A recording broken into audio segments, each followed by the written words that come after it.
Welcome to the third lecture of Unit 2, People in Organization. अब इस lecture को हम कंटिन्यू करते हैं फ्रॉम दी फाइनेंशियल रिवॉर्ड्स. ठीक है ना, हमने मोटिवेशन के बारे में डिस्कस किया, हमने मोटिवेशन थ्योरीज डिस्कस की. अब हम डिस्कस करते हैं कि कैसे जो है आप एम्प्लॉयज़ को मोटिवेट कर सकते हो. तो एम्प्लॉयज़ को मोटिवेट करने के ब्रॉडली दो तरीके हैं.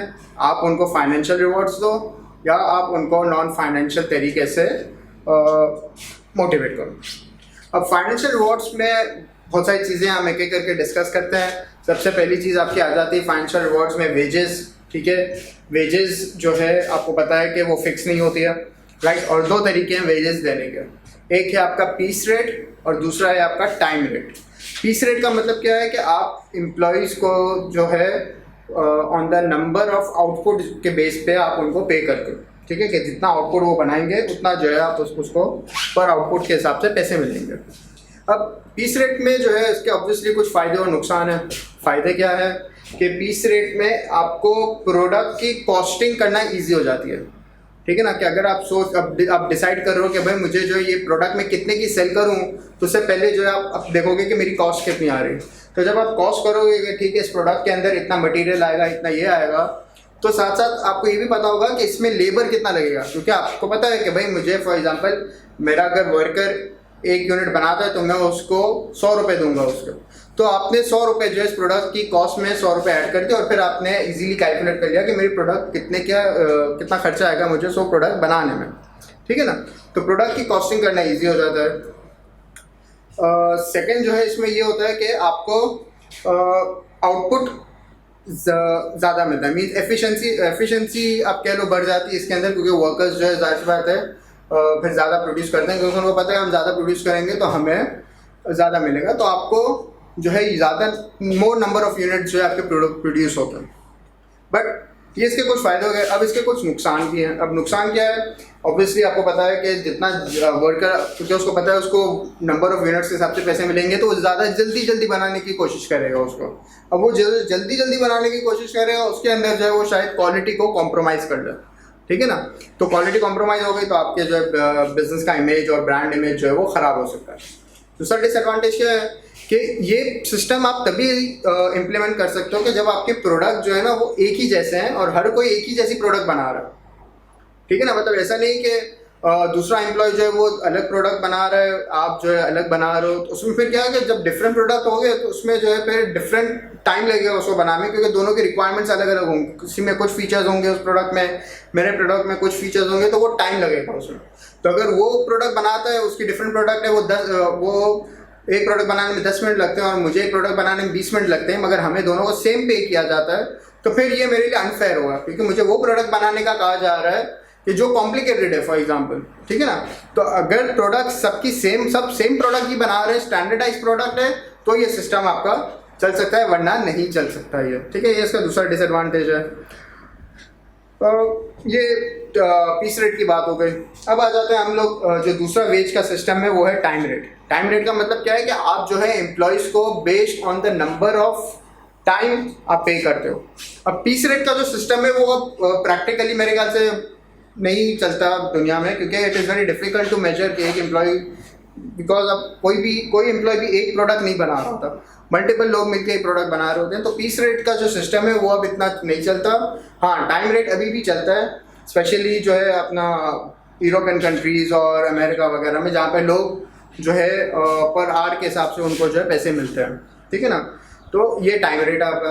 अब टाइम रेट के अंदर जो है क्या फ़ायदा है कि बिजनेस जो है उसके पास वो एम्प्लॉय ज़्यादा टाइम के लिए काम करेगा, क्योंकि उसको पता है कि मैं जितना ज़्यादा टाइम काम करूँगा मुझे इतने पैसे मिलेंगे. ठीक है ना.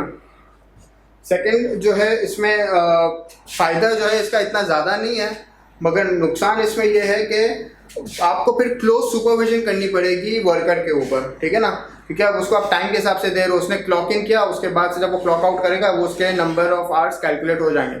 मगर अब इसमें जो है आपको फिर हर वक्त उसके ऊपर नज़र रखनी पड़ेगी कि भाई वो काम कर रहा है कि नहीं कर रहा है. ऐसा नहीं वो यहाँ पे आके काम पे आ गया और फिर टाइम पास कर रहा है.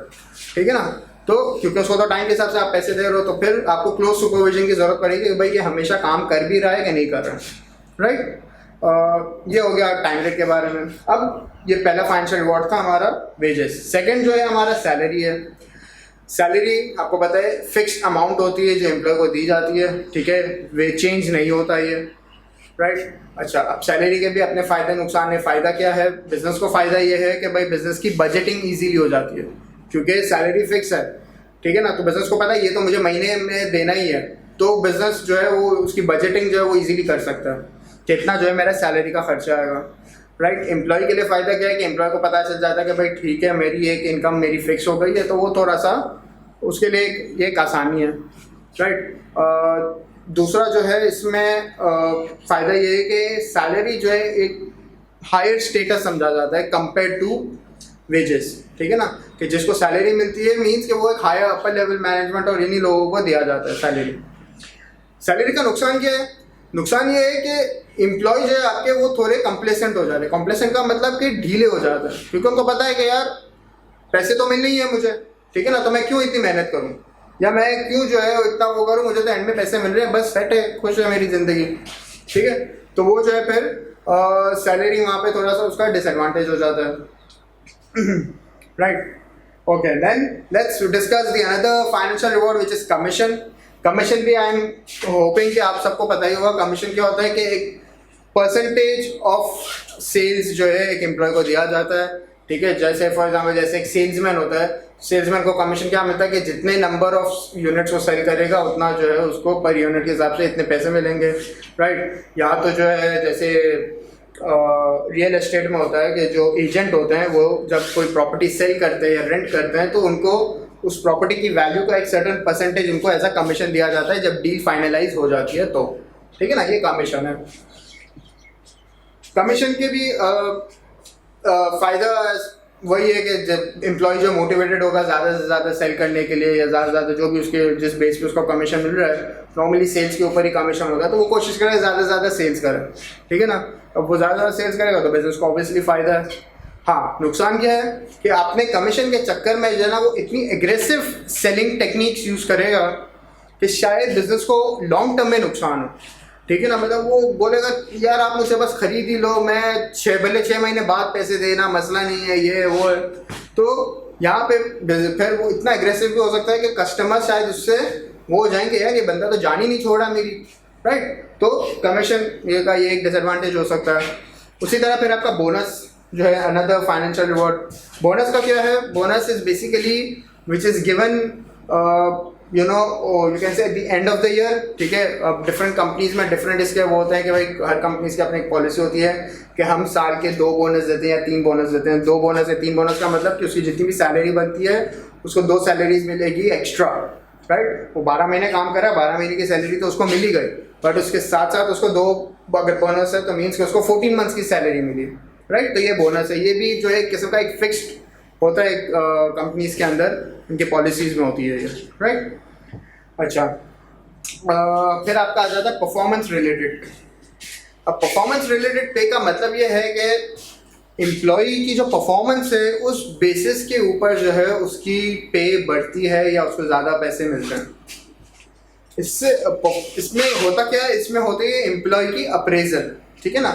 अप्रेजल अगर आपको याद हो मैंने बताया था, अप्रेजल क्या होता है, अप्रेजल होता है कि जब एक मैनेजर या जो भी सुपरवाइज़र होता है वो अपने जो नीचे लेवल का एम्प्लॉय होता है जो उसको रिपोर्ट करता है उसके साथ बैठता है, ठीक है। उसके साथ जब साल पूरा कंप्लीट हो जाता है तो उसके साथ बैठता है, उसका पूरा जो है उसकी परफॉर्मेंस उसके साथ बैठ के रिव्यू करता है कि भाई देखो पूरे साल में तुमने जो है ये चीज़ें अचीव करनी थी, ठीक है, तुमने ये चीज़ें अचीव की, ये चीज़ें अचीव नहीं की, राइट। अगर तो उसकी परफॉर्मेंस अच्छी रही, जो उसको टारगेट दिया गया था उसने टारगेट अचीव किया है, टारगेट से ज़्यादा उसने अचीव किया तो ऑब्वियसली उसको जो है इंक्रीमेंट मिलेगा, उसकी सैलरी बढ़ेगी, ठीक है, और अलग तरीके से उसको रिवॉर्ड भी कर सकते हैं एक्स्ट्रा, ठीक है। तो ये परफॉर्मेंस रिलेटेड पे। अब परफॉर्मेंस रिलेटेड पे के जो है अपने फ़ायदे और नुकसान है। क्या फ़ायदा है इसका परफॉर्मेंस रिलेटेड पे का कि भाई जिसकी जैसी परफॉर्मेंस उसको उतना मिलेगा, तो एम्प्लॉयज़ के लिए एक फेयर सिस्टम है। बोनस में थोड़ा सा ये होता है, बोनस जैसे उनका फिक्स होता है। अब इसमें ये भी हो सकता है कि कुछ एम्प्लॉय शायद अच्छा काम ना भी करे फिर भी जो है उनको बोनस एक मिल ही जाएगा, राइट। परफॉर्मेंस रिलेटेड में क्या होता है कि क्योंकि it depends on each individual, हर एम्प्लॉय का जो है अपना अप्रेजल होता है तो फिर जो है ये थोड़ा सा फेयर सिस्टम है कि जो एम्प्लॉय अच्छा काम करेगा उसको जो है उसको उस तरह रिवॉर्ड किया जाएगा, राइट। अच्छा, ये इससे जो है दूसरा तरीका, इसमें दूसरा जो उसका फ़ायदा ये है कि जब अप्रेजल होता है तो आपको एम्प्लॉयज़ की वीकनेस के बारे में पता चलता है कि एम्प्लॉय अगर फॉर एग्जाम्पल अपने एम्प्लॉय के साथ बैठे और उसने टारगेट अचीव नहीं किया तो आपको पता चलेगा कि भाई क्यों अचीव नहीं किया, ठीक है ना। आप उससे पूछोगे भाई क्यों तुमने टारगेट अचीव नहीं किया, एम्प्लॉय बोलेगा भाई मुझे काम नहीं आता था, ये नहीं आता तो आप फिर उससे आपको पता चलेगा ठीक है भाई इसको काम नहीं आता था, इसको ट्रेनिंग की ज़रूरत है, राइट। तो आप उसको ट्रेनिंग दोगे। या अगर वो एम्प्लॉय कहता है कि भाई मुझे जो है ये रुकावटें थी मुझे बिजनेस की तरफ से या मैनेजमेंट की तरफ से, ये मेरे प्रॉब्लम्स थे, तो फिर तो वो जो है फिर उस पर वर्क करेगा कि ठीक है भाई हमारी तरफ से अगर बिजनेस की तरफ से कोई प्रॉब्लम्स है एम्प्लॉय को तो वो उसको हम रिजॉल्व करें ताकि जो है एम्प्लॉय अपनी परफॉर्मेंस को बेहतर बना सके, ठीक है ना। तो ये सब चीज़ें परफॉर्मेंस रेट पे से पता चलती है, ये उसके फ़ायदे थे। इसमें डिसएडवांटेज क्या है, परफॉर्मेंस रेट पे का डिसएडवांटेज ये है कि इसमें बहुत दफ़ा ये हो जाता है कि फेवरेटिज्म की जो है ना एक्यूजेशंस होती हैं कि कुछ जो है ना मैनेजर से बना के रखते हैं, उनको पता होता है कि यार इसने जो मेरा अप्रेजल करना है तो वो शुरू से ही उसको बना के रखते हैं, उसको ये डिनर शिनर करवा के ये वो करवा के, तो उसमें फिर जो है फेवरेटिज्म भी आ जाता है। सेकेंड ये कि मैनेजर्स भी इस चीज़ का फ़ायदा उठाते हैं और फिर अपने एम्प्लॉयज़ को जो है वो करते हैं कि देखो तुम्हारा अप्रेजल मेरे हाथ में, ठीक है ना, तो ज़रा मेरा ख्याल रखो। तो इस तरह से जो है वो अपना मैनेजर्स इस चीज़ का फ़ायदा उठाते हैं, राइट। ओके, तो ये परफॉर्मेंस रेट पे के बारे में था। Then let's come on to profit sharing. Profit sharing क्या है? प्रॉफिट शेयरिंग कह लो और इसको या तो शेयर ओनरशिप कह लो। प्रॉफिट शेयरिंग में ये होता है कि बिजनेस जो है अपने एम्प्लॉयज़ को प्रॉफिट का एक सर्टेन परसेंटेज देती है, ठीक है ना, कि बिजनेस कहते हैं कि भाई अगर हमारा बिजनेस ने इस दफ़ा इतना प्रॉफिट किया तो उसका 10% जो है हम अपने एम्प्लॉयज़ में डिस्ट्रीब्यूट करेंगे, राइट। अब इसमें इसका फ़ायदा क्या है कि इसमें फ़ायदा ये कि अब एम्प्लॉयज़ और ओनर्स ऑफ द बिजनेस दोनों के जो ऑब्जेक्टिव है वो मिल जाते हैं, क्योंकि ओनर भी हमेशा से चाहता है मेरा प्रॉफिट हो, अब एम्प्लॉय भी चाहेगा कि भाई बिजनेस को ज़्यादा से ज़्यादा प्रॉफिट हो ताकि हमें प्रॉफिट का हिस्सा मिले, राइट। तो वो जो एक कॉन्फ्लिक्ट है वो कॉन्फ्लिक्ट खत्म हो जाता है इस रिवॉर्ड सिस्टम से, ठीक है। मगर इसका प्रॉब्लम ये है कि अच्छा दूसरा फ़ायदा ये है इसमें क्योंकि कंपनी को शायद एक्स्ट्रा खर्चा ना है, क्योंकि प्रॉफिट बढ़ेगा तो ही जो है एम्प्लॉयज़ को प्रॉफिट दिया जाएगा, तो बिजनेस के लिए एक एक्स्ट्रा कॉस्ट नहीं है ये रिवॉर्ड सिस्टम। बाकी सब में ये कि बिजनेस को अलग से पैसे निकालने पड़ते हैं। यहाँ पे क्या है कि यहाँ पे आपने बता दिया कि भाई सपोज कि मेरे साल का जो प्रॉफिट है 10 लाख से ऊपर गया तो जो 10 लाख से जितना भी ऊपर जाएगा उसका 10% आपको प्रॉफिट का दिया जाएगा। तो ये बिजनेस के लिए कोई नुकसान नहीं, दोनों के लिए विन विन सिचुएशन हो गई है, राइट। ओके, तो मगर अब इसमें नुकसान क्या है? इसमें नुकसान ये है कि किसी ने बहुत अच्छा काम किया होगा, किसी ने इतना अच्छा काम नहीं किया होगा, सबको जो है बराबर का प्रॉफिट का हिस्सा मिलेगा, राइट। तो ये थोड़ा सा अनफेयर सिस्टम हो जाता है, ठीक है। फिर इसमें जो है जितना ज़्यादा जो है आप जितने एम्प्लॉय ज़्यादा होंगे तो उसमें जो है वो प्रॉफिट डिस्ट्रीब्यूट करना, ये सब चीज़ें करना वो थोड़ा सा कॉम्प्लिकेटेड हो सकता है, टाइम कंज्यूमिंग हो सकता है, ठीक है। तो प्रॉफिट शेयरिंग उसमें फिर शेयर ओनरशिप भी आ जाता है। बहुत कंपनीज क्या करती है कि अपने शेयर्स जो है वो एम्प्लॉयज़ को देते हैं और उसमें नॉर्मली हायर लेवल के ही होते हैं, मैनेजर, सीनियर मैनेजर्स या डायरेक्टर्स को शेयर्स ऑफर करते हैं, तो वो भी एक ओनर बन जाता है। तो अगेन उसका भी वही मोटिवेशन है कि भाई वही सेम एज प्रॉफिट शेयरिंग का उसमें आ जाता है, ठीक है। अच्छा, अब आ जाता है फ्रिंज बेनिफिट्स। फ्रिंज बेनिफिट्स का मतलब ये है कि वो बेनिफिट्स जो आप मॉनेटरी टर्म्स में नहीं दे रहे हो आप, इवन दो आप देखो यहाँ फाइनेंशियल रिवॉर्ड्स लिखा है, ठीक है। अब इसमें यहाँ पे थोड़ा सा एक यू कैन से कंफ्यूजन है कि फाइनेंशियल रिवॉर्ड्स के अंदर फ्रिंज बेनिफिट्स भी आता है। तो हम या मैं उसको एटलीस्ट इस तरह अज्यूम कर रहा हूँ, फाइनेंशियल रिवॉर्ड्स वो हैं कि जिसमें बिजनेस का अपना कोई खर्चा हो रहा है, ठीक है। तो उसमें फ्रिंज बेनिफिट्स है। फ्रिंज बेनिफिट्स क्या है कि नॉन मॉनेटरी बेनिफिट्स, मीन्स के पैसों के टर्म्स में आप उनको जो है वो बेनिफिट नहीं दे रहे, जैसे गाड़ी दे दी आपने एम्प्लॉय को, ठीक है, या आपने जो है अपने एम्प्लॉय को कहा कि ठीक है भाई तुम कंपनी के खर्चे के ऊपर एक साल के लिए एक हफ्ते के लिए तुम थाईलैंड होके आ जाओ, राइट। अच्छा, मेडिकल दे दिया आपने एम्प्लॉयज़ को, राइट। तो ये सारे जो है ये फ्रिंज बेनिफिट्स में आ गए। बहुत सारे हैं fringe benefits, no need to go along, वो आप खुद भी सोच सकते हो, बहुत सारे हैं, ठीक है। तो ये हो गए हमारे financial rewards. Now let's come, अब क्या है कि जैसे हमने टेलर की थ्योरी थी ना कि भाई कि जितना भी पैसा दो इतना ही मोटिवेट होता है, मगर फिर वही क्रिटिसिज्म भी थी कि हर एम्प्लॉय जो है वो पैसों से मोटिवेट नहीं होता, ठीक है ना। तो वो क्रिटिसिज्म को देखते हुए non financial methods of motivation भी आए, ठीक है, कि भाई बहुत ऐसे एम्प्लॉयज़ हैं जो इन चीज़ों से मोटिवेट नहीं होंगे, तो फिर क्या, तो उनके लिए फिर ये सिस्टम्स हैं। क्या सिस्टम है कि ट्रेनिंग दे दी आपने, अब ट्रेनिंग देने से एम्प्लॉय मोटिवेट होते हैं। क्यों मोटिवेट होते हैं? क्योंकि जब आप ट्रेनिंग देते हो किसी एम्प्लॉय को तो वो एक नई स्किल सीखता है, ठीक है ना। तो ये एम्प्लॉय को मोटिवेट करता है कि यार मैं कोई नई चीज़ सीख रहा हूँ, तो वो जो मैं सीख रहा हूँ ये मुझे लॉन्ग टर्म में फ़ायदा करेगा, ठीक है ना। मेरी ओवरऑल करियर डेवलपमेंट में, प्रोफेशनल डेवलपमेंट में, मैं जब एक नई स्किल्स मुझे आ जाएगी तो मैं ज़्यादा जो है एम्प्लॉयबल हो जाऊँगा, ठीक है ना। तो इसलिए जो है ये एम्प्लॉयज़ को मोटिवेट करता है जब उनको आप ट्रेनिंग देते हो, ठीक है। दूसरा क्या तरीका है? प्रमोशन की अपॉर्चुनिटीज़ दो आप, ठीक है। एक एम्प्लॉय जब भी बिजनेस में आता है तो वो सिर्फ ये नहीं देखता कि यार मुझे अभी सैलरी कितनी मिल रही है। बहुत एम्प्लॉयज़ ऐसे होते हैं वो देख रहे हैं कि यार इस कंपनी में अगर मैं जा रहा हूँ तो यहाँ पे मेरा कैरियर का लैडर क्या है, ठीक है ना, कि मेरे प्रमोशन के चांसेस है भी कि नहीं है, कि यार मैं यहाँ पे जा रहा हूँ बस वहीं मैं 5-10 साल तक वहीं पे रहूँगा, मतलब यहाँ पे कोई ऐसे हायर की लेवल है ही नहीं, ठीक है ना। तो प्रमोशन की अपॉर्चुनिटीज आप दो अपने एम्प्लॉयज़ को तो वो मोटिवेट होंगे, राइट। स्टेटस, बहुत एम्प्लॉयज़ होते हैं, बहुत लोग ऐसे होते हैं कि जिनको एक टाइटल चाहिए होता है अपने नाम के साथ कि भाई मैं मैनेजर, जनरल मैनेजर, इस तरह के टाइटल्स, यू नो। तो इस तरह से भी आप करते हो तो फिर एम्प्लॉयज़ आपके मोटिवेट होते हैं। टीम वर्किंग, ठीक है, जैसे मैंने कहा कि बहुत एम्प्लॉयज़ जो हैं वो आइसोलेशन में काम नहीं, उनको आप उसको लाखों रुपए सैलरी दे दो, मगर अगर वो अपना अलग से क्यूबिकल में बैठ के काम करे जहाँ किसी से उसकी कोई बातचीत नहीं, कुछ भी नहीं है, शायद वो नहीं काम करेगा, उसका वो रिजल्ट नहीं आएगा, ठीक है ना। तो एम्प्लॉयज़ चाहते हैं कि हम एक टीम में काम करें, क्योंकि टीम में काम करते हैं तो एक बिलोंगिंग आती है, एक सेंस ऑफ बिलोंगिंग आती है, दूसरों के साथ आपकी बातचीत अच्छी होती है, ठीक है ना, तो एक मज़ा आता है काम करने के अंदर। फिर क्या तरीका है? जॉब एनरिचमेंट, इनलार्जमेंट, रोटेशन, ठीक है।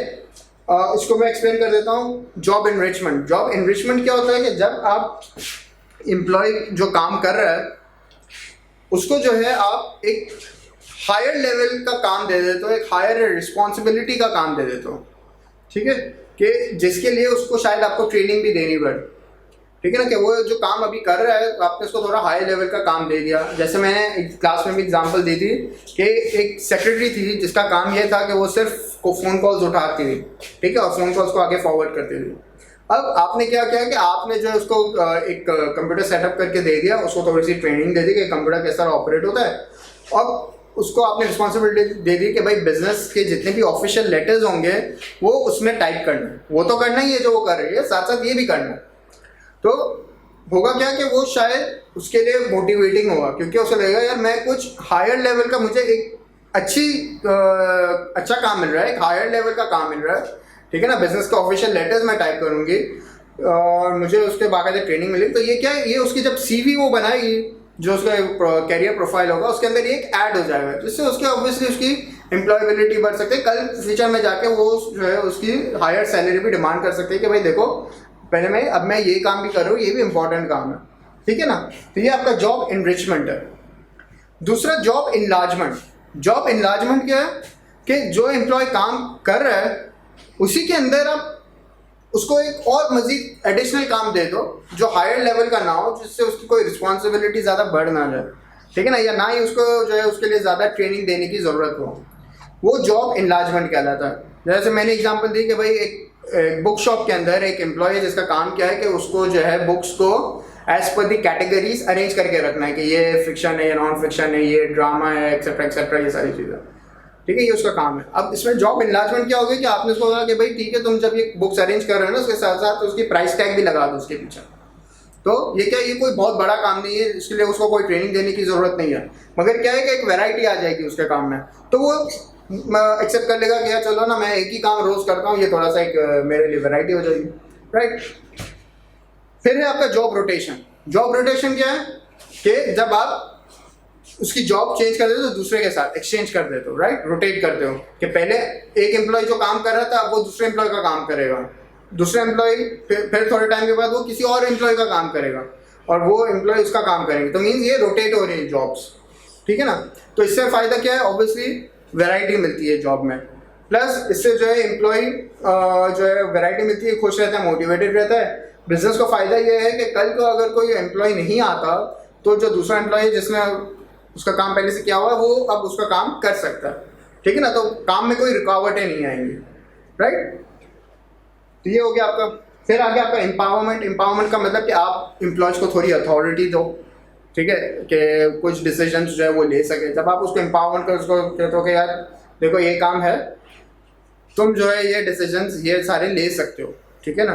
तो उसमें थोड़ा सा एक उसको अच्छा लगता है कि यार चलो मुझे जो ऑथराइज़ किया जा रहा है, मुझे उस लेवल का समझा जा रहा है कि मैं जो है इतने इस हद तक की चीज़ों को मैं कर सकता हूँ, डिसीजंस ले सकता हूँ, राइट। और पार्टिसिपेशन। पार्टिसिपेशन का मतलब यह है कि डिसीजन मेकिंग के अंदर एम्प्लॉयज़ को आप शामिल करो, ठीक है। कि जब भी कोई डिसीजन लिया जा रहा है किसी चीज़ के बारे में, तो अगर आप एम्प्लॉयज़ को उसमें पार्टिसिपेट करोगे, एम्प्लॉयज़ को भी उसमें इन्वॉल्व करोगे, तो वो मोटिवेटेड होंगे कि यार चलो हमें बिजनेस एक डिसीजन ले रहे हैं, हमें जो है उसमें इंक्लूड किया जा रहा है, मीन्स हमारी कोई इंपॉर्टेंस है, राइट। और दूसरा इसका फ़ायदा क्या है कि अगर आप एम्प्लॉयज़ को शामिल करोगे ना, तो अब जो भी डिसीजन लोगे एम्प्लॉयज़ उसको एक्सेप्ट कर लेंगे बहुत ईजीली, रादर देन कि आप उनको इन्वॉल्व ना करो, आपने एकदम से ऊपर से डिसीजन आपने लेके उनको दे दिया कि भाई ये कल से ये करना है, तो एम्प्लॉयज़ उसको एक्सेप्ट नहीं करेंगे, ठीक है ना, रिजिड हो जाएंगे थोड़े।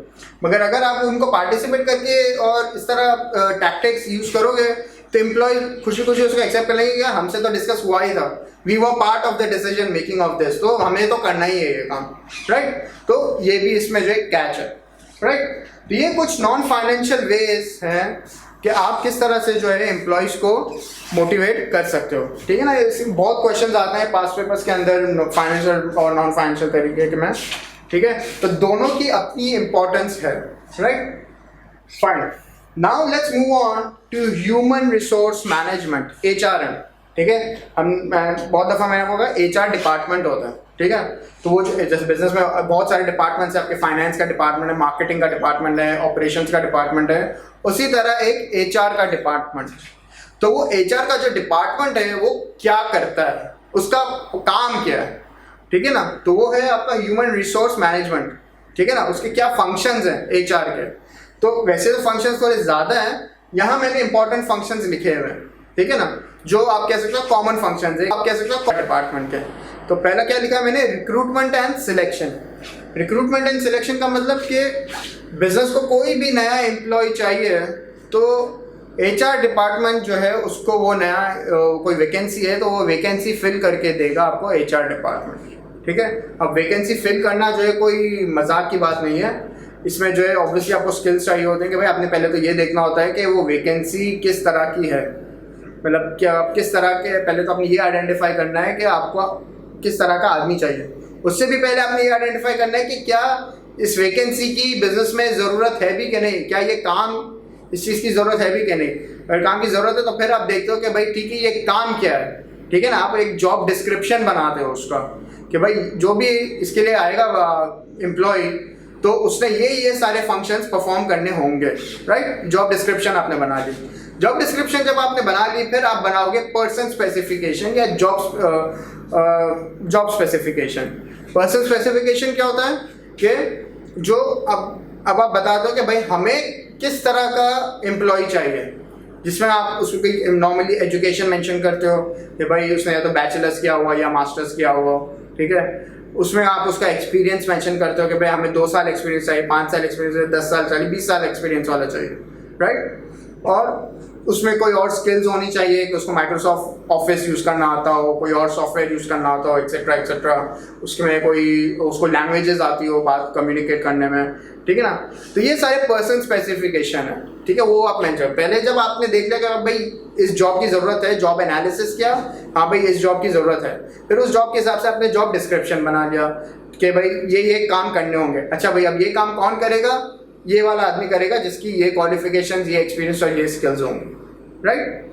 तो ये आप फिर इसमें जो है फिर वो और HR डिपार्टमेंट क्या करता है, फिर जो है इसकी एडवर्टीजमेंट देता है, फिर जो है वो उसके बाद बहुत सारे जो है एप्लीकेशंस आती हैं जॉब्स की, उसको फिर वो फिल्टर आउट करता है, स्क्रीनिंग करता है, उसमें जो उनके जो उसको लगता है उनका या तो टेस्ट कर दे, बहुत जगह पे टेस्ट होते हैं, टेस्ट अगर क्लियर कर लिया तो फिर उनका इंटरव्यू होता है, इंटरव्यू हो गया तो फिर जो है उनको सिलेक्ट किया जाता है, ऑफर लेटर दिया जाता है, एम्प्लॉयमेंट लेटर दिया जाता है, ठीक है ना। ये सारी चीज़ें, ये सब चीज़ें रिक्रूटमेंट सिलेक्शन में आ गई जो HR का फंक्शन है, और you can say one of the main function है।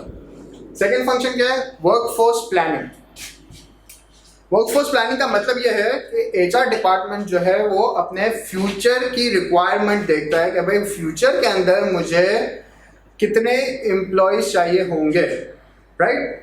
तो जब उसने वो रिक्वायरमेंट अपनी बना ली तो फिर उसके हिसाब से वो जो है प्लानिंग करेगा कि भाई ठीक है, अगर 6 महीने बाद चाहिए तो हो सकता है अभी से शुरू कर दे कि क्या करना है उसके लिए, राइट। तो वो वर्कफोर्स प्लानिंग कैसे होगी, वो देखेगा बिजनेस के ऑब्जेक्टिव्स क्या हैं, क्या बिजनेस का ऑब्जेक्टिव ग्रोथ है, अगर है जिसका मतलब कि बिजनेस को फ्यूचर में एम्प्लॉयज चाहिए होंगे, राइट। तो वो इस तरह से काम करेगा। अगर बिजनेस का ऑब्जेक्टिव सर्वाइवल है तो मीन्स कि अभी फिलहाल कोई हायरिंग नहीं होगी, फ्यूचर में हो सकता है बल्कि शायद हमें लोगों को निकालना पड़े, तो उसके लिए भी वो फिर प्लानिंग करेगा कि कैसे जो है हमें एम्प्लॉयज़ को निकालना है, ठीक है। तो वर्कफोर्स प्लानिंग करने से पहले HR डिपार्टमेंट देखेगा कि हमारे पास करंटली अभी कौन से स्किल्स वाले एम्प्लॉयज़ हैं, ठीक है ना। अभी जो हमारे पास एम्प्लॉयज़ हैं उनकी क्या स्किल्स हैं, ठीक है, क्या उनकी क्वालिफिकेशन, क्या एक्सपीरियंस, तो क्या हमारे जो फ्यूचर की रिक्वायरमेंट है वो हमारे करंट एम्प्लॉयज़ उसको फुलफिल कर लेंगे। अगर नहीं है तो फिर उनको उसके लिए आदमी चाहिए। अगर उनको करना है कि नहीं भाई हमें हमारे यहाँ से ही लोगों को जो है फिलफिल करनी है वैकेंसी, तो वो उनको फिर इस हिसाब से अभी से ट्रेनिंग देना शुरू कर देंगे फॉर एग्जांपल, ठीक है ना। तो ये सारे फ्यूचर की जो है वर्कफोर्स प्लानिंग के कितने कौन से लोग चाहिए होंगे, कितने लोग चाहिए होंगे, और उनकी क्या एजुकेशन होनी, उनके क्या स्किल्स होने चाहिए, वो सारी प्लानिंग जो है HR डिपार्टमेंट करता है। फिर हम आ जाते हैं एम्प्लॉय की मोरल और वेलफेयर के ऊपर। जैसे मैंने आपको कहा कि लास्ट वीडियो में कि अब एक माइंडसेट चेंज हो गया है बहुत सारी कंपनीज मैनेजमेंट का कि भाई एम्प्लॉयज़ जो है अब सिर्फ आप मशीन्स नहीं है, ठीक है ना। तो अब बिजनेस के अंदर कॉन्सेप्ट आएगा भाई एम्प्लॉयज़ का जो है ख्याल रखना चाहिए, ठीक है। तो उसके लिए जो है फिर HR डिपार्टमेंट क्या करता है, HR डिपार्टमेंट अपने एम्प्लॉयज़ की वेलफेयर उनके देखता है कि भाई उनको कोई प्रॉब्लम तो नहीं है अपार्ट फ्रॉम वर्क, क्या उनके पर्सनल लाइफ में कोई इशू है, ठीक है। तो वो उनके साथ बैठ के बात करते हैं, उनके लिए कुछ मतलब उनको इस तरह करते हैं कि भाई कैसे उनकी प्रॉब्लम सॉल्व की जाए, ठीक है ना, उनका किस तरह मोरल बढ़ाया जाए, ठीक है ना। आप उनके जो है पर्सनल प्रॉब्लम्स के अंदर जो आप उसको सॉल्व करने की कोशिश करते हो। तो इससे क्या होता है कि इससे एम्प्लॉयज़ को लगता है कि यार मेरे बिजनेस को जो है मेरी बहुत फिक्र है, राइट। तो जब आप ये सब चीज़ करते हो तो एम्प्लॉयज़ जो है वो खुश होते हैं, ठीक है, अप्रिशिएट करते हैं सारी चीज़ों को। डेवलपिंग एम्प्लॉयज़ में ये होता है कि बेसिकली आप अपने एम्प्लॉयज़ को डेवलप भी करते हो, ठीक है ना। हो सकता है आपके पास जब एम्प्लॉय ज्वाइन किया हो आपको 5 साल पहले तो वो इतना स्किल्ड या इतना वो नहीं था, तो आप जो है उसको डेवलप करो। अगर आपको लगता है कि इसमें पोटेंशियल है तो एम्प्लॉयज़ फिर अपने मैनेजमेंट जो है फिर अपने एम्प्लॉयज़ को डेवलप करती है। अब वो डेवलप कैसे हो सकता है, वो डेवलप अप्रेजल के थ्रू होता है, ठीक है। कि बिजनेस जब अप्रेजल करता है अपने एम्प्लॉयज़ की तो उसको पता चलता है कि क्या प्रॉब्लम्स जो है उसको सॉल्व करने की कोशिश करता है। कि अगर एम्प्लॉय के अंदर कोई स्किल्स ऐसी है कि जो उसके पास नहीं है स्किल्स, तो आप उसको जो है इस तरह की ट्रेनिंग देते हो, ठीक है। दूसरा डेवलप करने का तरीका क्या है, जैसे आप उसको कोई हायर एजुकेशन आपने उसको दिया है कि बहुत सारी कंपनीज करती है कि अपने एम्प्लॉयज़ के जो है वो हायर एजुकेशन फाइनेंस करती है कि भाई कहती है ठीक है भाई तुम जो है MBA करके आओ, हम तुम्हें जो है MBA स्पॉन्सर करेंगे। अब ये बिजनेस वगैरह क्यों करते हैं, क्योंकि उनको नज़र आता है कि इस एम्प्लॉय में पोटेंशियल है कि कल को वो सीनियर पोजीशन ले सकता है बिजनेस के अंदर। तो सीनियर पोजीशन के लिए उसको रेडी करने के लिए आप उसको हायर एजुकेशन वगैरह उसके लिए स्पॉन्सर कर रहे हो, ठीक है ना। तो ये आपके डेवलपमेंट में आ गई सारी चीज़ें, ट्रेनिंग देना, अप्रेजल करना, ये सारी चीज़ें। और फिर एक और जो एक फंक्शन है वो क्या है, डिसिप्लिन करना अपने एम्प्लॉयज़ को और डिसमिस करना, ठीक है। ये सिर्फ ये नहीं है कि आप अपने एम्प्लॉयज़ को सब अच्छा वो करके दे रहे हो, बहुत सारे एम्प्लॉयज़ ऐसे होते हैं कि जिनको कुछ हद तक डंडे देने की ज़रूरत होती है, ठीक है ना। कि भाई वो हो सकता है एम्प्लॉय जो हमेशा लेट ही आता है, या वो जो छुट्टियां बहुत करता है, तो आपने उसको HR डिपार्टमेंट को जो है उसको डिसिप्लिन करना पड़ेगा कि भाई क्यों कर रहे हो उसको। फिर आप उसे पे कट करोगे, ये करोगे, इस तरह की सारी चीज़ें जिससे आप उसको डिसिप्लिन करोगे। और डिसमिसल, अब डिसमिसल के अंदर दो चीज़ें हैं, एक डिसमिसल है और एक रिडंडेंसी है।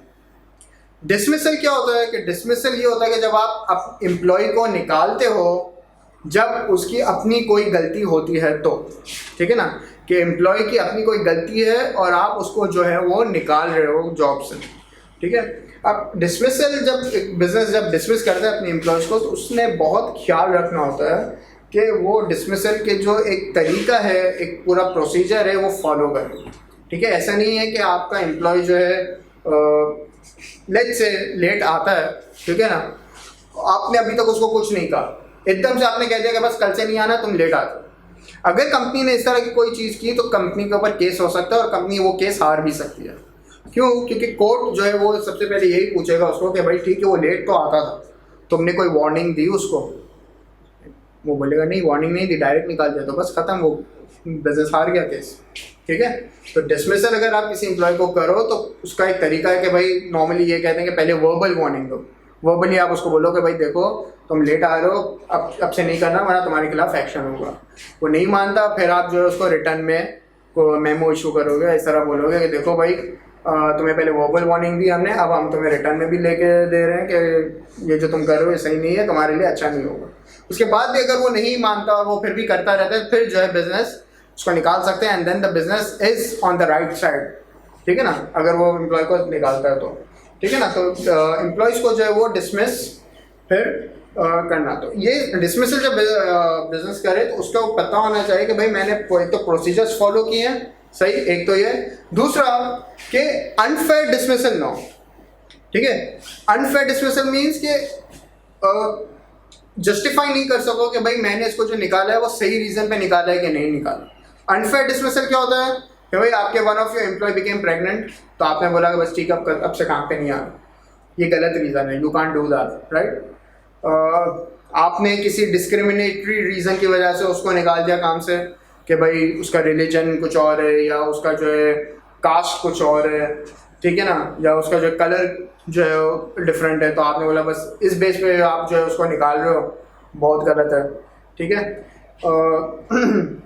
उसने ट्रेड यूनियन ज्वाइन कर ली तो आपने बोला नहीं, निकाल दिया आपने उसको, ठीक है। तो इस तरह की 4-5 चीज़ें हैं कि अगर बिजनेस ऐसा करेगा, इस बेसिस पे डिसमिस करेगा तो वो अनफेयर डिसमिसल कहलाएगा, और यहाँ पे बिजनेस जो है उसके खिलाफ एक्शन होगा और बिजनेस को बहुत बड़ा फाइन पे करना पड़ेगा, राइट। ये अनफेयर डिसमिसल में आता है। तो बिजनेस जब भी किसी एम्प्लॉय को डिसमिस करे, HR स्पेशली, तो उसने देखना है कि मैं अनफेयर डिसमिसल की तरफ तो नहीं जा रही है, राइट। फेयर डिसमिसल कब डिसमिसल जो है जस्टिफाइड है कि जब एम्प्लॉय जो है बहुत वार्निंग्स वगैरह के बाद भी जो है अपने आप को नहीं सुधारे, ठीक है। दूसरा क्या है कि भाई एम्प्लॉय जो है उसका काम अच्छा है ही नहीं, आपने उसको ट्रेनिंग्स भी दी, आपने उसको काम सिखाने की बहुत कोशिश की, मगर उसके बाद भी जो है उसका काम वो नहीं हो रहा, तो फिर आप जाहिर सी बात उसको निकालोगे क्योंकि वो काम उसका है ही नहीं उस लेवल का।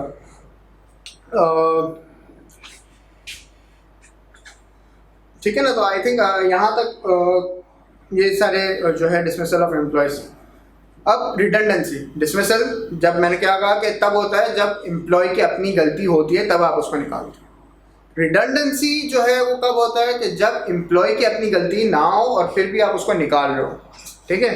तो ये नॉर्मली रिडंडेंसी कब होती है कि जब बिजनेस के अपने हालात अच्छे ना हो, ठीक है, बिजनेस को कैश फ्लो प्रॉब्लम में ये है, जैसे अभी जो सिचुएशन है, ठीक है, because of the pandemic and the lockdown, तो बहुत सारे बिजनेसेस जो है वो स्ट्रगल कर रहे हैं, राइट, क्योंकि उनकी सेल्स डाउन हो गई है। तो जाहिर बात है जब ये सब चीज़ सिचुएशन होगी तो आपने सुना भी होगा बहुत सारे एम्प्लॉयज़ को काम से निकाला जा रहा है, तो they are being made redundant, right, they are not being dismissed, they are being made redundant because उनकी अपनी गलती नहीं है। अब हालात ही ऐसे हैं, क्या कर सकते हैं, राइट, बिजनेस कांट सर्वाइव, ठीक है ना।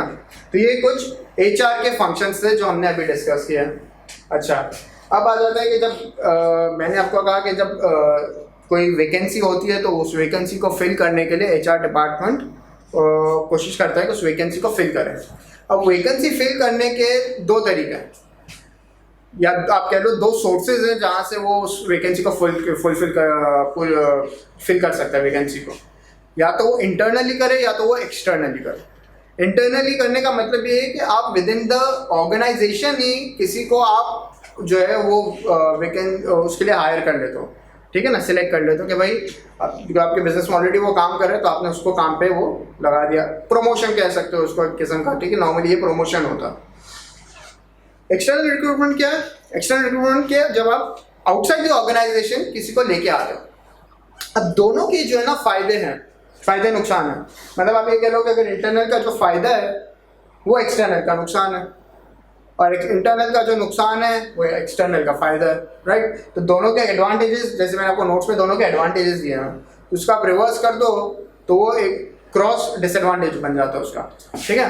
तो इंटरनल रिक्रूटमेंट का क्या फायदा है? इंटरनल रिक्रूटमेंट का फायदा ये है कि एक तो वो वैकेंसी बहुत जल्दी फिल हो जाती है, ठीक है ना, टाइम सेव होता है और कॉस्ट भी सेव होता है। कॉस्ट कैसे सेव होता है कि जब आपने डिसाइड कर लिया कि मुझे विद इन द बिजनेस ही किसी को रिक्रूट करना है, तो उसके लिए फिर आपको कोई एडवर्टाइजमेंट देने की ज़रूरत नहीं है, कोई जो है बहुत सारे आपको एप्लीकेशंस नहीं, हज़ारों एप्लीकेशन नहीं आएंगे, और फिर आपको टाइम नहीं लगाना पड़ेगा भाई स्क्रीन करो उसमें से कौन सा अप्रोप्रिएट एम्प्लॉय है, और टेस्ट वगैरह, इंटरव्यूज़ वगैरह। इंटरव्यूज़ फिर भी हो मगर फिर भी कम होंगे इंटरव्यूज़, राइट। तो ये एक फ़ायदा है इंटरनल रिक्रूटमेंट का कि आपका टाइम एंड कॉस्ट सेव होता है। दूसरा फ़ायदा ये है कि वो बिजनेस एम्प्लॉय को जानता है और एम्प्लॉय बिजनेस को जानता है, ठीक है ना। तो बहुत जल्दी दोनों सेटल हो जाते हैं, एम्प्लॉय भी सेटल हो जाता है और बिजनेस को भी पता ही होता है, वो जानता है एम्प्लॉय के बारे में, उसकी क्या स्ट्रेंथ है, क्या वीकनेसेस है। एम्प्लॉय को भी पता है कि भाई ये बिजनेस की क्या पॉलिसीज़ हैं, क्या है ऑर्गेनाइजेशन की पॉलिसीज़ वगैरह, ये सारी चीज़ें, काम करने का क्या तरीके, क्या एक्सपेक्ट किया जाता है, ठीक है। तो ये इस तरह से भी जो है उसका एक फ़ायदा है। तीसरा फ़ायदा क्या है कि दूसरे एम्प्लॉयज़ के लिए ये एक मोटिवेटिंग फैक्टर बन जाता है, एक मोटिवेशन का रीज़न बन जाता है कि उनको जब देखते हैं कि यार ये बंदा जो है कल हमारे साथ था, इसने इतनी मेहनत की, आज उसको प्रमोशन दिया जाए, तो कल हम भी अगर मेहनत करेंगे तो हमें भी प्रमोशन दी जाएगी, हमें भी जो है सीनियर पोजीशन में कल दिया जाएगा। तो फिर आपके बाकी एम्प्लॉयज़ जो है वो मोटिवेट हो जाते हैं, ठीक है। अच्छा, अब इसका डिसएडवांटेज ये कह सकते हो कि यहाँ पे आपको कोई नई आइडियाज़ नहीं आते बिजनेस के अंदर, ठीक है। जब बिजनेस नॉर्मली किसी को बाहर से लेके आता है तो वो जो है अपने साथ अपना एक्सपीरियंस, अपने आइडियाज़ वगैरह शेयर करता है कि जो उसको दूसरी कंपनी में इम्प्लीमेंट करता था वो शायद यहाँ पे इम्प्लीमेंट करता है। बट अगर आप ऑलरेडी किसी को अंदर से ही ला रहे हो तो उसके पास कोई नई आइडियाज़ नहीं है, वो आपके बिजनेस से ही जो भी सीखा है आपके बिजनेस से ही सीखा है, ठीक है ना। तो नए आइडियाज़ नहीं आते बिजनेस को। दूसरा ये नुकसान है कि हो सकता है कि कोई एम्प्लॉयज़ पे जेलस हो जाए उससे, बाकी के एम्प्लॉय जिनको प्रमोशन शायद नहीं मिली या वो एक्सपेक्ट कर रहे थे और उनको नहीं मिली प्रमोशन, तो वो फिर इससे जेलस होंगे और फिर जो है टेंशन होंगे आपस में एम्प्लॉयज़ के बीच में, ठीक है। एक्सटर्नल रिक्रूटमेंट की बात है। एक्सटर्नल रिक्रूटमेंट का फ़ायदा क्या है कि नए आइडियाज़ मिलते हैं आपको, ठीक है। और नुकसान क्या है कि भाई इसमें जो है अपना टाइम कंज्यूमिंग कॉस्ट लगेगी, आपको एडवर्टाइजमेंट देनी पड़ेगी, राइट। वो जो है एम्प्लॉय को सेटल होने में टाइम लगेगा। बाहर से किसी को लाओगे तो हो सकता है अपने यहाँ के जो प्रेजेंट एम्प्लॉयज़ है वो डीमोटिवेट हो जाए कि यार हम इतने साल यहाँ पे रहे, हमने इतनी मेहनत की है, ये अब किसी को भी उठा के लेके आ गए बाहर से, तो इसका मतलब कि हमारा बिजनेस के अंदर कोई फ्यूचर ही नहीं है, राइट। हमारे शायद प्रमोशन के चांसेस ख़त्म हो गए, ठीक है ना। तो वो इस तरह की चीज़ें जो है इसमें ये इसके advantage disadvantage, right. So I hope internal and external recruitment जो है आपको क्लियर हो गया। Right, now let's discuss the last part of this video, which is the types of training. Okay, training के 3 किस्म हैं, induction, on the job and off the job, right?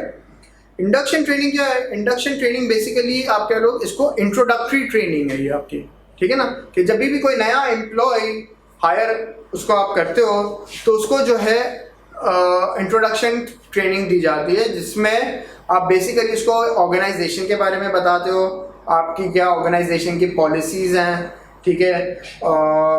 फिर जो है आप उसको जो है उसके डिपार्टमेंट में, जिस डिपार्टमेंट वो काम कर रहे हो उस डिपार्टमेंट वालों से उसको इंट्रोडक्शन करवाते हो, उसको जो सीनियर होगा जिसको उसको रिपोर्ट करना होगा उससे उसको मिलवाते हो, वो उसको कौन रिपोर्ट करेंगे, उससे आप उसको मिलवाते हो, ठीक है। अच्छा, बहुत सारी कंट्रीज़ के अंदर तो ये बाय लॉ है कि आप अपने जो भी एम्प्लॉयज़ आते हैं उसको आप हेल्थ एंड सेफ्टी की ट्रेनिंग दोगे। तो ये भी इंडक्शन ट्रेनिंग में होता है कि आप उसको सारा वो बताते हो कि भाई देखो, इन केस ऑफ इमरजेंसी आपने यहाँ से जाना है, यहाँ से निकलना है, एक्सेट्रा एक्सेट्रा, ये सारी चीज़ें, ठीक है ना। ये सब this is all induction training, ठीक है।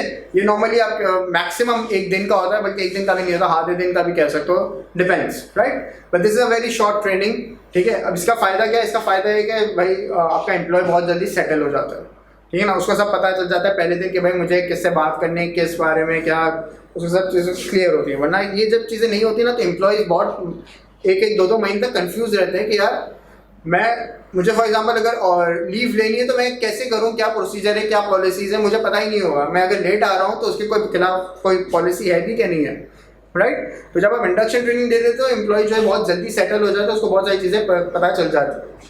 इसमें कोई काम इतना ऐसे लूज नहीं होता। एक दिन का काम वो एम्प्लॉय शायद उसको एक दिन की आपको सैलरी देनी पड़ेगी, इसलिए कि भाई वो फ्री में देनी पड़ेगी क्योंकि वो कोई काम नहीं कर रहा, राइट। ये इसका आप कह सकते हो नुकसान है। अब आ जाते हैं दूसरे किस्म की training, which is your on the job training. On the job training का मतलब कि वो उस एम्प्लॉय को आप अपने काम में ही जो है वो अपना काम करते करते ही वो ट्रेन होता जा रहा है, ठीक है। कि आपने उसको काम पे तो रख दिया, अब जो है वो ट्रेन हो रहा है। ऑन द जॉब ट्रेनिंग में ये होता है कि बिजनेस के अंदर ही जो बंदा काम कर रहा है, उसका या तो सीनियर हो सकता है या उसका कोई कलीग भी हो सकता है, वो ही उसको ट्रेन कर रहा है, ठीक है ना।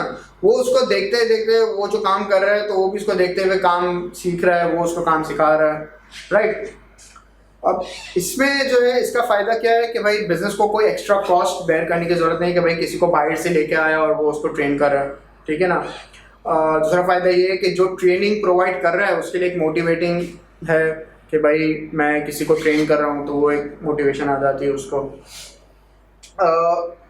तीसरा फ़ायदा ये है कि ज़्यादा काम जो है लॉस नहीं होता, क्योंकि वो जो एम्प्लॉय है वो बिज़नेस के अंदर ही रहते हुए ट्रेन हो रहा है, तो साथ साथ काम भी थोड़ा बहुत कर रहा होगा, ठीक है ना। तो ज़्यादा जो है ऐसा नहीं कि आप उसको फ्री में उसको जो है पैसे मिल रहे हैं, कुछ ना कुछ काम कर ही रहा होगा वो। इसका डिसएडवांटेज क्या है कि जो उसको ट्रेन कर रहा है उसमें अगर कोई बुरी आदतें हैं तो वो जो है उस बुरी आदतें उसमें भी आ जाएंगी। अगर वो जो है फॉर एग्जांपल जैसे ने वो लेट आता है सुबह, तो ये बोलेगा यार ये भी तो लेट आता है, कल से उसने भी लेट आना शुरू कर दिया, ठीक है। दूसरा है कि उसको जैसे काम चलता हुआ आ रहा है वही काम वो उसको सिखा रहा है, कोई नई चीज़ शायद जो है वो सीख नहीं रहा होगा कि जिससे बिजनेस को फ़ायदा हो, ठीक है ना। हाँ, दूसरा नुकसान क्या है कि वो जो सीनियर उसको ट्रेन कर रहा है तो वो जो उसका अपना काम था वो अपना काम उसका सफ़र हो रहा है, क्योंकि वो उसको ट्रेनिंग करने में मसरूफ़ है, राइट। तो ये इसके ऑन द जॉब ट्रेनिंग के कुछ फ़ायदे नुकसान। Now of the job training. Of the job training जो है वो क्या, कौन सी ट्रेनिंग कि जहाँ पे एम्प्लॉय आउटसाइड दी प्रेमिसेस जाके ट्रेन हो रहा है, कि वो उस बिजनेस में ट्रेन नहीं हो रहा है, उस बिजनेस से हटके किसी और लोकेशन पे जाके वो ट्रेनिंग ले रहा है, ठीक है। इसमें क्या हो सकता है, जैसे फॉर एग्जांपल जैसे मैंने कहा कि बिजनेस जो है उसको फर्दर एजुकेशन के लिए उसको वो कर रही है, तो वो जो है ऑब्वियसली यूनिवर्सिटी में जाएगा, वहाँ पे जाके वो पढ़ाई करेगा, ठीक है। अब इसमें फिर जाहिर बात है बिजनेस का नुकसान क्या है कि वो बिजनेस से चला गया ना, तो अब मतलब ऑफिस में नहीं है, प्रेमिसेस में नहीं है, तो मीन्स वो काम में कोई कंट्रीब्यूशन नहीं है उसका, तो आप उसको सैलरी भी दे रहे हो और वो काम भी नहीं कर रहा, ठीक है ना। तो ये नुकसान है। दूसरा नुकसान क्या है कि भाई आपको ये एक्सपेंसिव पड़ता है ऑफ द जॉब ट्रेनिंग। कि सपोज वो पढ़ने भी जा रहा है या कोई बाहर कोई उसको ट्रेन करके जो है आपको कर रहे हो, तो उसको जो है आपको ट्रेनर को पैसे देने पड़ेंगे आपको, तो ये बिजनेस के लिए एक्सपेंसिव पड़ता है कि कोई बाहर से जो है इसको ट्रेन कर रहा है, राइट। अच्छा, इसमें जो है इसका मगर फ़ायदा क्या है कि कुछ नया सीखता है एम्प्लॉय, नई स्किल सीखता है, राइट। क्योंकि वो उसको जो पास जो ट्रेनिंग, और प्लस वो एक्सपर्ट है ट्रेन करने में, उसका काम ही ट्रेन करना है, तो वो अच्छे से जो है इसको सिखाएगा, अच्छे से ट्रेन करेगा। तो यहाँ पे आप कह सकते हो इफेक्टिवनेस ऑफ ट्रेनिंग जो है वो बहुत ज़्यादा होगी, ठीक है ना। वो काम बहुत अच्छे से सीखेगा वो, right. I think this is more than enough, right, for this particular video. अब नेक्स्ट वीडियो में शॉर्ट वीडियो होगी, उसमें जो थोड़े बहुत कॉन्सेप्ट्स रहेंगे यूनिट 2 के, वो हम डिस्कस करके हमारे यूनिट 2 भी कंप्लीट हो जाएगा।